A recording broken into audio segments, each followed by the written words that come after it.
and welcome to Corinthians Dream Team. My name is Daniel.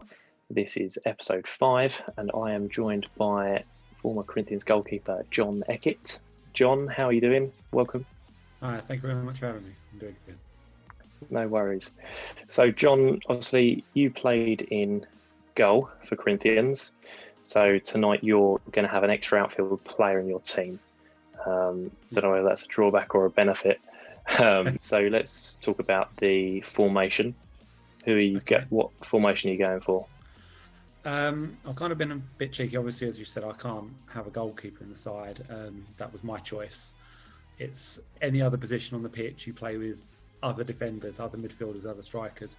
But the nature of the position for me, I haven't played alongside any other Corinthian goalkeeper. I know of them, and I know that we've had a long string of good keepers. Freddie for the reserves, Malk, Joe Minchin when he's coming goal, even Paul Horwood, who's a recent acquisition to the club, has been playing in goal, and he's an absolutely fantastic keeper. But having not been able to play alongside any of them, I just didn't feel it would be fair to single out one of them. So I've gone for a 3-4-4 formation. So I've given myself an extra attacking player. But a lot of these players are intermingling in where they could play anyway. So yeah, 3 at the back, a strong 4 across the midfield, and then 4 up top. Obviously, it's just the way it has to be for this video. Brilliant. Okay. So yourself as a goalkeeper, where did you sort of start out in your footballing career? So I started out when I was about 9 years old. I was playing outfield for a local team, and unfortunately the goalkeeper at the time was involved in a road accident and died.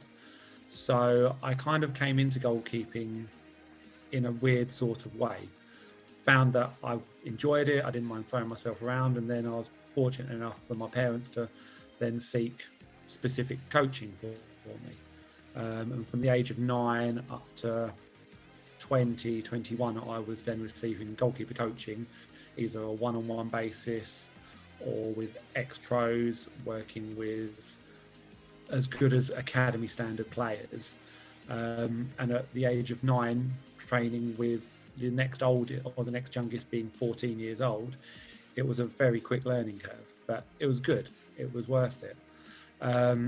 I flitted around local football for a few years, managed to get over to a club called Heybridge Swifts in the then was the under-15s. And then I got an opportunity to train or play at West Ham Youth with some fantastic players over there. Unfortunately, my 7-week trial period coincided with the goalkeeper coach's son coming back from injury, who was also the goalkeeper of my age.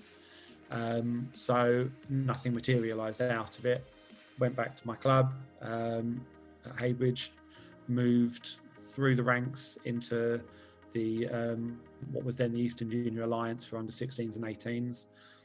And again, played similar standards, Southend Manor Alliance, Heybridge Alliance, Whitton Town under Alliance, before going on to Heybridge Reserves for a few games, and then came out of that standard and went just to play with my friends. Started playing Sundays, got into work. Sundays was a lucrative day because I could earn more money doing that day, so I then started playing Saturdays and played for a local side, and actually played against Corinthians in my first couple of seasons playing for the team. It wasn't until the then chairman, Phil Byrne, who I knew through my work, started chatting to me and kind of coaxed me over at the age of 20. And from then on, other than a season where I went up 3 or 4 divisions to play for Lee Ramblers first, and then across to Wakering Reserves, I've spent my entire adulthood playing for Corinthians. So we're talking 13, 14 years of actually playing, and then being signed on as a kind of auxiliary keeper for the last season and a half, just playing when needed. Brilliant. So you've played with a lot of players at Corinthians in front of you, so your team should be should be quite good. Yeah, there's probably going to be a couple of people that will look at it and go, okay, that's an interesting choice. But I see the team from a completely different angle, and I see different attributes, and I look for different things in the players. So yeah, a lot of them I think will be expected, but there's one or two in there that might not crop up too often, I reckon. But from my point of view, they were fantastic players for what they did in front of me. Brilliant. Okay, so let's jump straight into the defence then. So who have we got at the back there? Okay, so I'll start at the left. And again, these three players can play in any position. It's just how it's worked out. But I've got Alfie Knight from the current first team.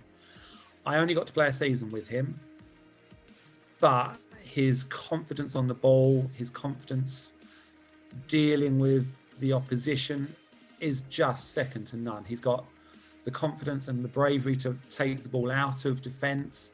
Very much like a Rio Ferdinand sort of player. He's very comfortable with the ball at his feet, and can pick a fantastic pass out as well. His range of passing is excellent. But what I liked about him when I played for the first team that year was just his composure. It was the first time this group of lads had played men's football. Up until that point, they'd been under 21s. And he just led with such confidence and such determination. And yeah, it was just an absolute pleasure to play or to have him in front of me in events. I knew that if the player was going to get to him, they weren't going to get any further. Brilliant. Okay, so who's you got alongside him? So in the middle, I've got Terry Rose. Terry Rose was my stalwart defender when I first started. I know he used to play up top, and he thinks he was a striker. I've never seen that. The times he's gone up top, he's just looked like a lost lamb, bless him. But no, in defence, he was absolutely fantastic. He took a lot of grief from me, a lot of ear bashing, and I got plenty of it back. Very much a Schmeichel and kind of Stan sort of relationship at United. But when he needed to do his job, he was absolutely fantastic. You could get him to man mark a player, and that player would be out of the game for 90 minutes. You could get him to take on players and take the ball out, absolutely fine. And yes, he wasn't blessed with the greatest amount of pace sometimes, but he made up for that with his ability to read the game. So having someone like that at the back, not having to move around too much because he knew what was coming and where it was going, was a real good bit of reassurance for myself. And who else have we got there? And then the final one, again, very similar to Alfie. And I think had he have been blessed with Alfie's current age, he would have eclipsed Alfie, and that's Sam Ayres. When I first joined the club, he dreamed himself of being a right winger. And I remember playing against him and thinking, yeah, he's pretty quick on the side. But he soon found himself moving into the defence sometimes as a sweeper sort of player, sometimes sitting in front of Terry or Steve Kemp. And he would mop up any loose ball.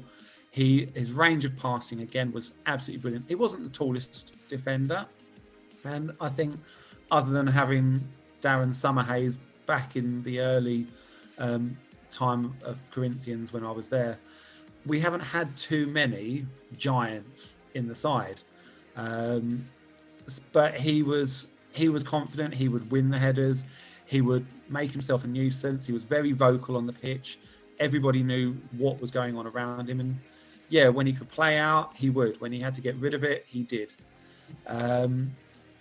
So yeah, it was, again, that defence would be now an absolutely formidable lineup. Not much would get past them. If one was beaten, the others would always be there to cover. I think they would work well and really well as a team. Brilliant. Okay, so let's take a look at that defence now.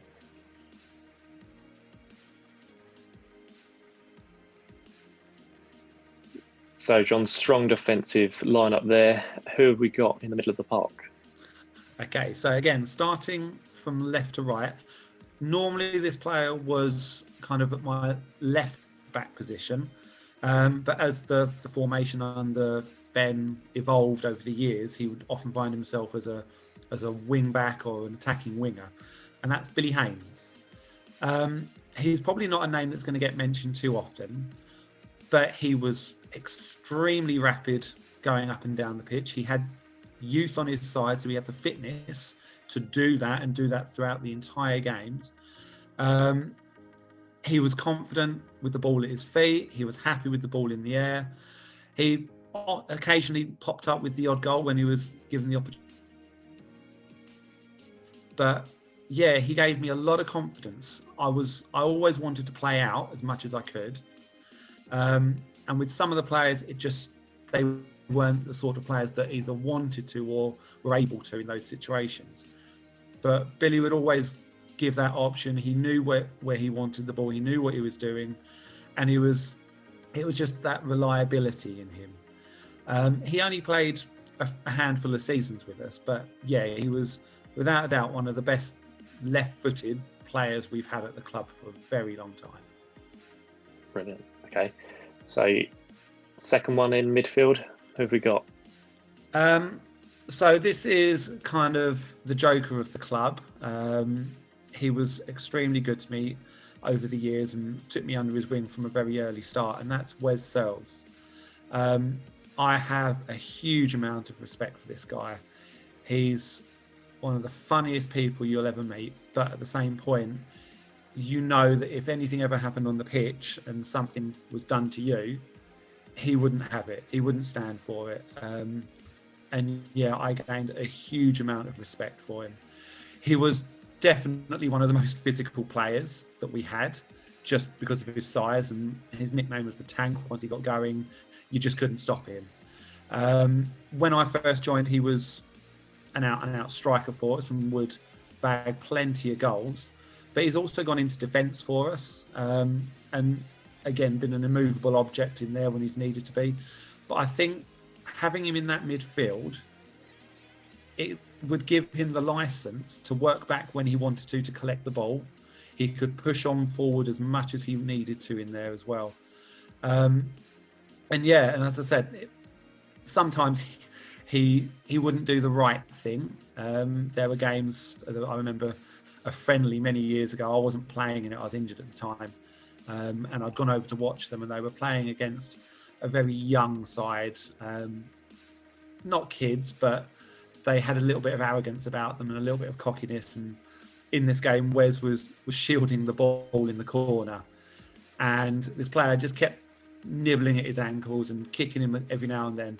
And I just remember him, he turned around, he put his foot on the ball, turned around, just looked at this player up and down, laughed at him, pushed him, and then played on.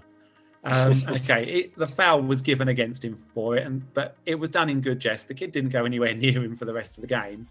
I mean, you've got to imagine someone the size of Wes, built like he is, and then a 16-year-old skinny little thing being knocked and sent flying. He wasn't interested in going anywhere near him again. And the ref knew it was in good jest. It was only a friendly, so nothing untoward came of it. But that was the sort of person he was. He wouldn't take any stick from anyone. He would give it as hard and as good as he could. So yeah, I would definitely have him in the heart of that midfield there, bossing it and working it as much as he can. Brilliant, great. Okay, so who else have we got there? Okay, next to him, and I had to think about this one. I was torn between two players. One that I played a lot with over the years, and then this one who dipped in and out of the first team when I was in it, but would play a lot in the vets team. And I've gone with him on this case just because as an all-rounder, he was a more confident and complete player, and that's Mark Page. Page's awareness on the ball, off the ball, was beyond the divisions that he's playing in. He was so composed. He wouldn't let anything fluster him. I only ever remember one time where he got really frustrated at one player, and he bided his time, and he got him good. I think he had to either be subbed or had to walk at that point. But yeah, he made sure that the other player knew that he'd pushed across the line. But that was the only time I ever see him kind of go that side. The rest of the time, he was one of the best playmakers I've ever seen in the club.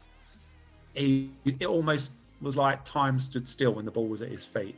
Nothing happened to him. He would just turn, deal with what he wanted to do. He'd either drive on with it or he'd ping a ball into the diagonals, something that we didn't have very much of in the earlier days at Corinthians, someone who could pick that diagonal ball out with accuracy and consistency.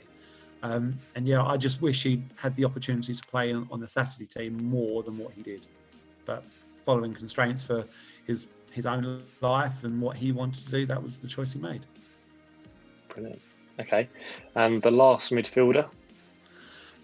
Again, very much like Billy was on the left side, this player played in the defence, played a right back, was a right winger, and that's Anthony Clark. I go a long way back with Anthony with the club. I knew him when I was coaching the goalkeepers over at Catholic United Miners. He was one of the youth team managers at the time. And back then, it used to be a case that every Christmas, all the managers, all the dads, all the older children in the club would have a kind of a Christmas tournament between Christmas and New Year. And I remember playing against Anthony, and he was, one minute he was left-footed, the next minute he was right-footed, then he was left-footed again, and I couldn't work out what his strongest, most dominant foot was. So I got chatting to him, got really friendly with him, and said, look, if you don't play for anyone, come across to us. We'd love to have someone of your caliber. And it took a season or so to convince him, because at the time he was an avid Southend fan, and he was a home season ticket holder, and he would go to every home game. So we'd have him one weekend, and then he wouldn't be there for the next two, and then the following weekend he was in. And so the first year and a half, he was in and out of the side because of his own choices. But eventually, through the friendship in the club and the love that he got from all the players, he came over and he started playing more regularly for us. And actually, he found himself as being kind of the old firm player there now. You think of Corinthians over the last 15 years, and Anthony will always pop up in your mind. And he was the only player that I knew that at his age, given he was 5-6 years older, I think, than me at the time when I first joined, his fitness was superior to any player I've ever been in. He would just be up and down that pitch for 90 minutes. He wouldn't complain about it. He wouldn't be out of puff. But he was that sort of player as well, that he would do that for 90 minutes, and then he would make another run, and he would put it screamer left-footed top corner, and you'd think he can't beat that. Then 2-3 weeks later, he'll do the same thing, but with his right foot. He never scored an easy goal. It was always a 20-25 yard bullet. And yeah, I've just never come across a player as two-footed as he is. It was just absolutely fantastic for it. Brilliant. That's a great trait to have, being able to use both feet strongly as well. Yeah. Absolutely. So let's look at that defence and midfield put together now then. So 2/3 of the way through now, only the strikers left to go, and obviously we've got the extra choice as well. So let's get cracking with those. So let's start again left to right. Who have we got first? Okay, so the first one that I've got there, brother of Wes, the younger brother, and that's Jed Searle. Again, an absolutely fantastic player and a very much underrated player in my opinion.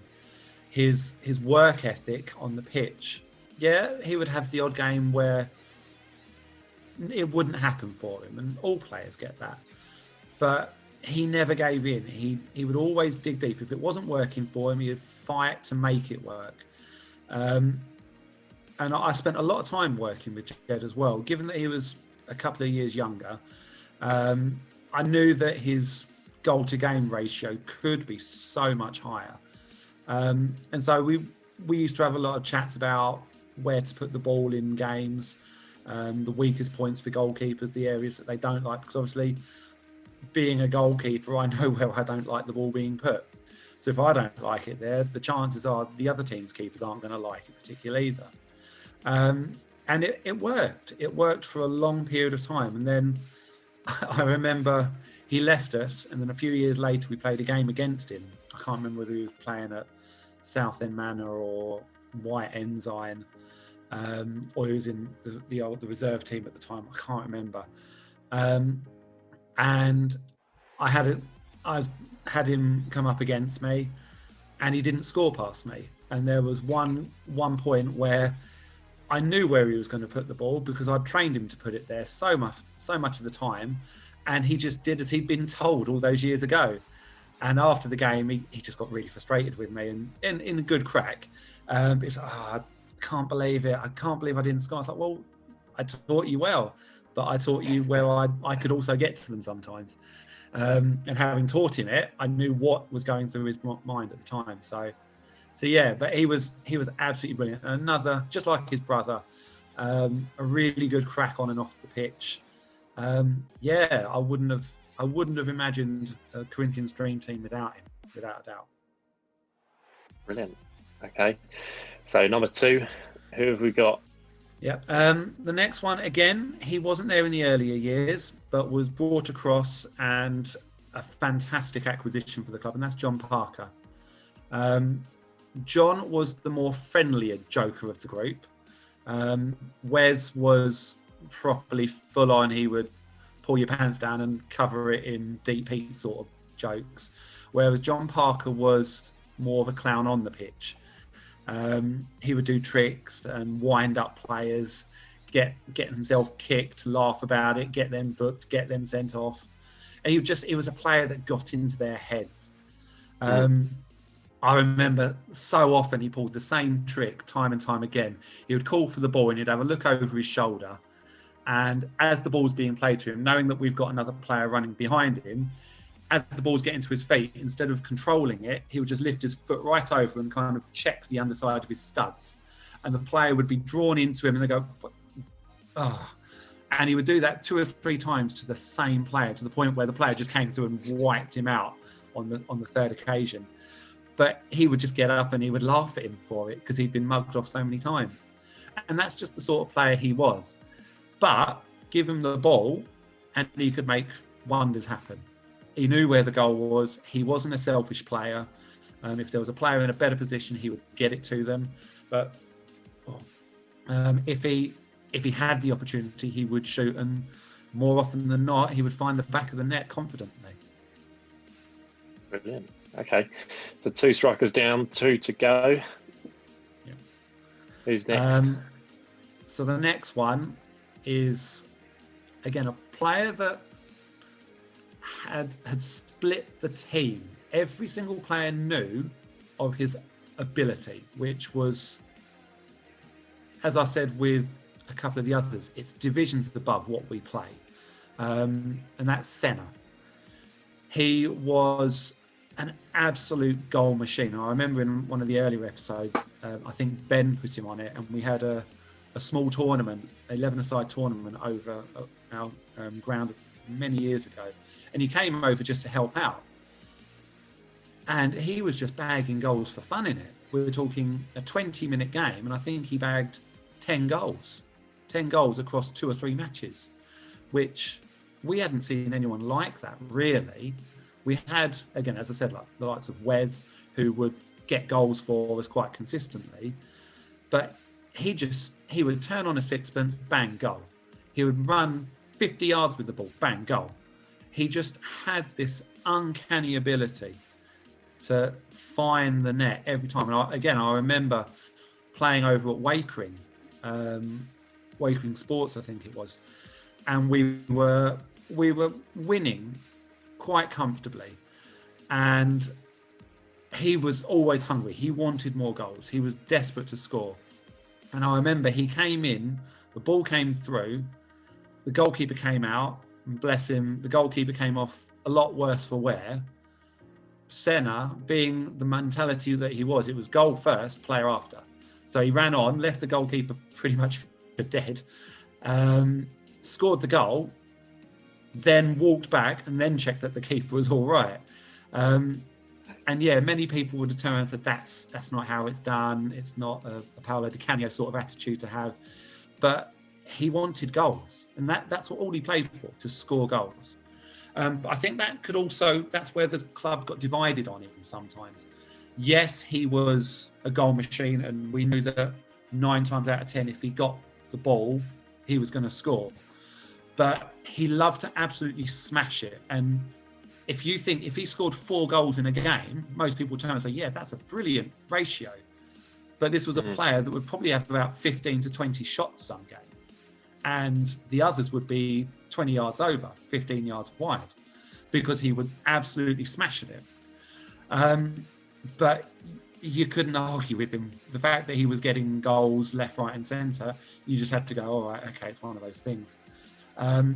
Yeah, he was very much an out-and-out striker. He didn't like to pass the ball. But as I said, when you've got a goals-to-game ratio that he had, you could kind of not care almost. Yeah. Yeah, it was a shame when he left, really. The goals didn't dry up. We had other players that could do his job. But yeah, it was a shame. He could have helped the club push on higher a lot earlier if we'd have been able to keep him on.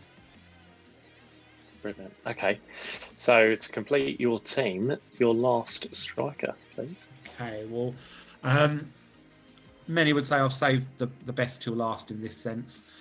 He is an absolute club legend. He is, I believe, the highest goal-scoring player of Corinthians all time, and that's Alan Frosty.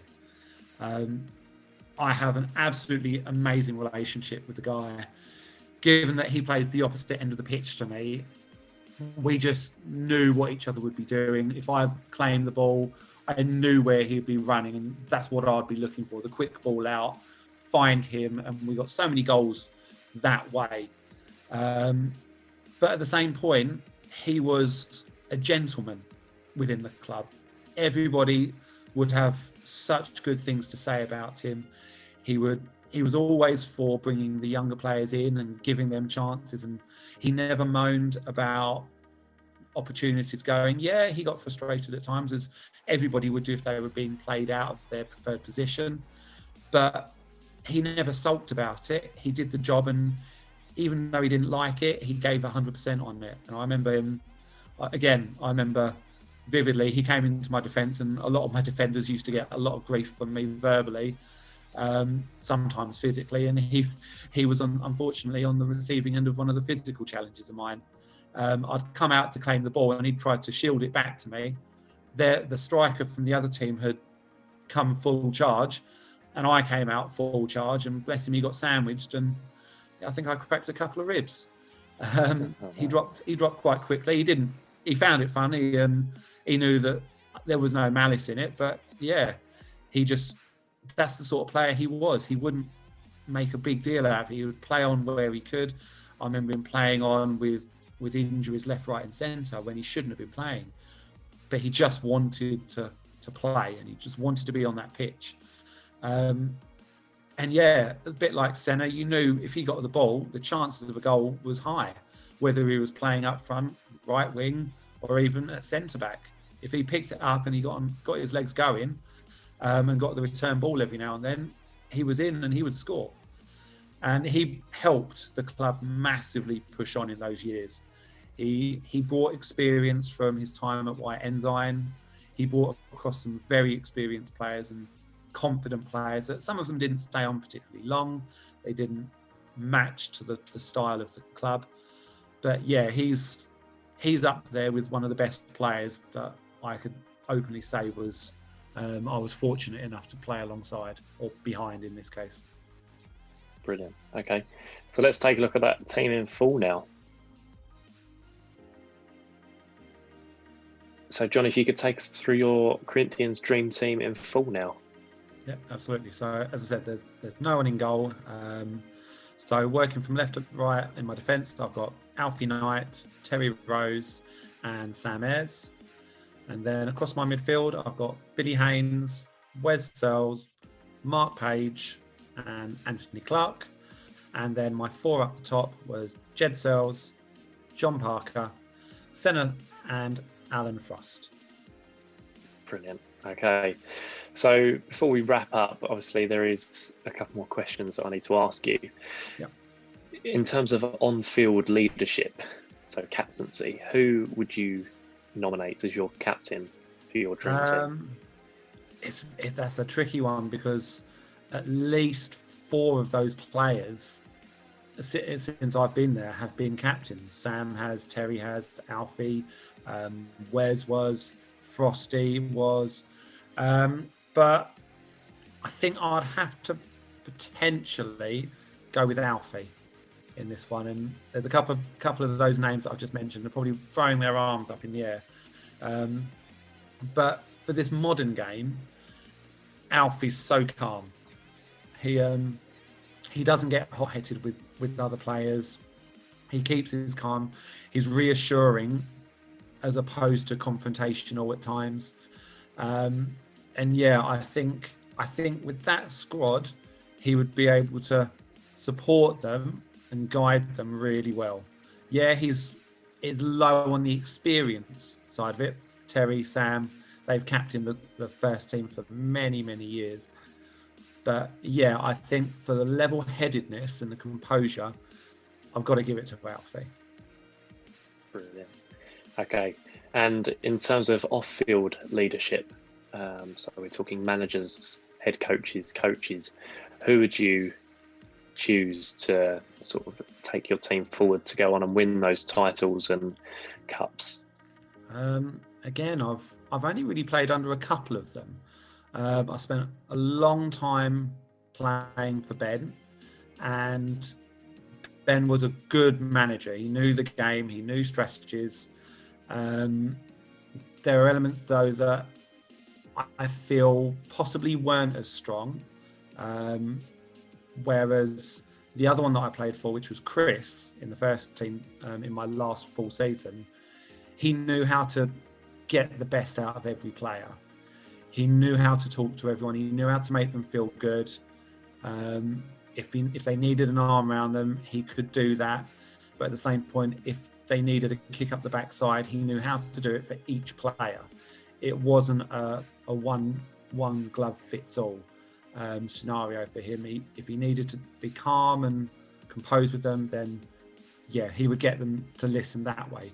If they just needed an absolute shouting out from the sidelines, and that was enough to pick them up because that's their personality, then again, he knew to do that, and he could do that. Trust me, he could shout at players when he wanted to. So yeah, I'll definitely say Chris would be my leader, Chris Stoneham. Brilliant. Awesome. Okay, well, that's it. That's your Corinthians Dream Team. Thank you very much for joining us. Hope you've enjoyed it. So if you've liked watching this video, then be sure to give it a thumbs up. Feel free to share. And of course, there's always a comment section. So if you feel that you disagree with any of Jon's decisions in his dream team, then you can always question some of those there. But apart from that, Jon, thanks very much for joining, and we'll speak to you soon. Thanks. Thank you.